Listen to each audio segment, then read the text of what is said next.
Assalamualaikum warahmatullahi wabarakatuh. Perkenalkan, nama saya Zira Furanika dengan NIM 23531169 dari lokal PAI 6G. Di sini saya akan menjawab soal yang pertama, yaitu pengertian, tujuan, dan ruang lingkup pembelajaran akidah di madrasah. Soal yang pertama yaitu pengertian pembelajaran akidah adalah proses pendidikan yang bertujuan menanamkan keyakinan kepada peserta didik terhadap Allah Subhanahu wa taala, malaikat, kitab-kitab Allah, Rasul, hari akhir, dan qada dan qadar. Akidah itu sendiri menjadi dasar keimanan bagi seorang muslim yang akan memengaruhi sikap dan perilaku mereka dalam kehidupan sehari-hari. Nah, adapun tujuan dari pembelajaran akidah itu, kemudian tujuan pembelajaran akidah akhlak yaitu membentuk peserta didik yang memiliki keimanan yang kuat, memahami ajaran Islam dengan benar, serta mampu mengamalkan nilai-nilai keimanan dalam kehidupan. Selain itu, pembelajaran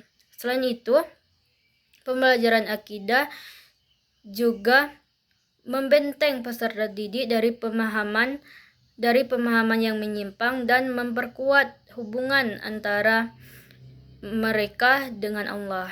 Selanjutnya, ruang lingkup pembelajaran akidah itu sendiri meliputi rukun iman. Yang pertama, iman kepada Allah, iman kepada malaikat, iman kepada kitab-kitab Allah, iman kepada Rasul, dan iman kepada qada dan qadar.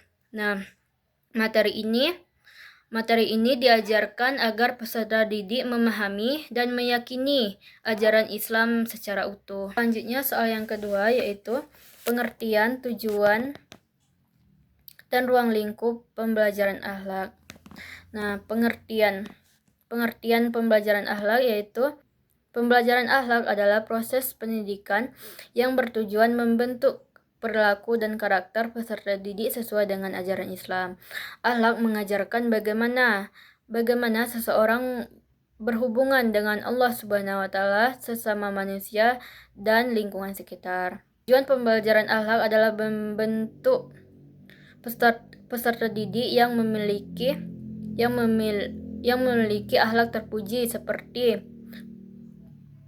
jujur, amanah, disiplin, bertanggung jawab, hormat kepada orang tua dan guru, dan peduli terhadap sesama. Nah, selain itu, peserta didik diharapkan bisa menanamkan nilai-nilai keislaman dalam kehidupan sehari-hari. Melalui pembelajaran akhlak, peserta didik diharapkan mampu menanamkan nilai-nilai Islam dalam kehidupan sehari-hari. Selanjutnya, ruang lingkup pembelajaran akhlak adalah seperti akhlak kepada Allah, akhlak kepada diri sendiri, akhlak kepada guru, orang tua, guru, teman, masyarakat, serta terhadap lingkungan. Selain itu, pembelajaran akhlak juga membahas perilaku terpuji yang harus diteladani dan perilaku tercela harus dihindari.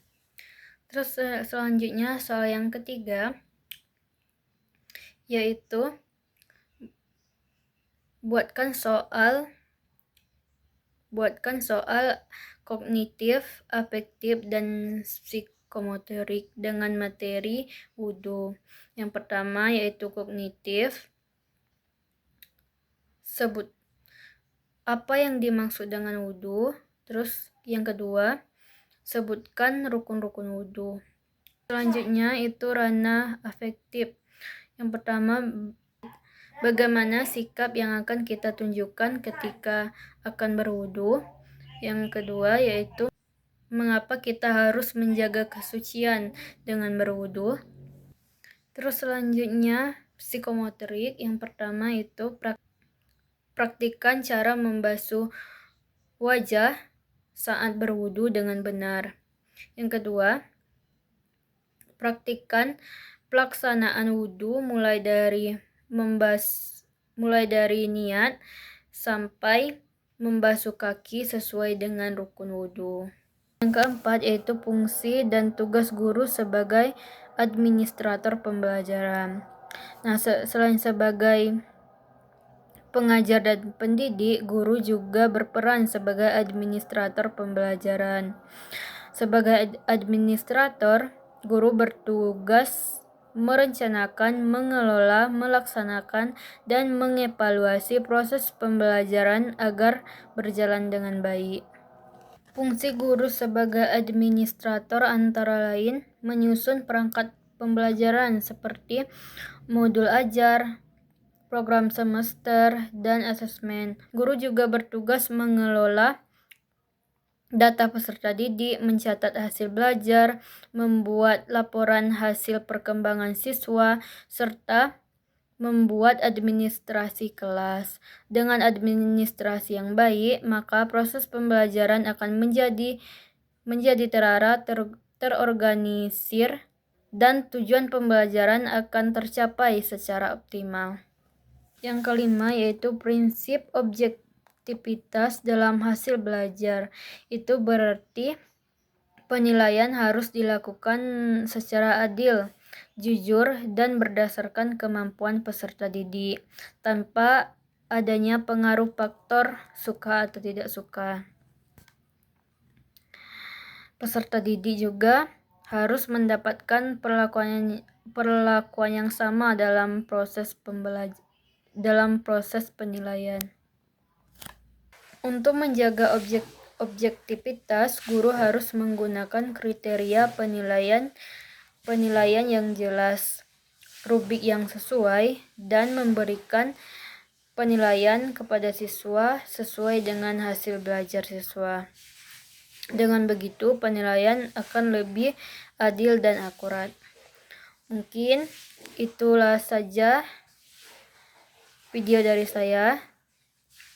Lebih dan kurang saya mohon maaf, kepada Allah saya mohon ampun. Saya akhiri. Wassalamualaikum warahmatullahi wabarakatuh.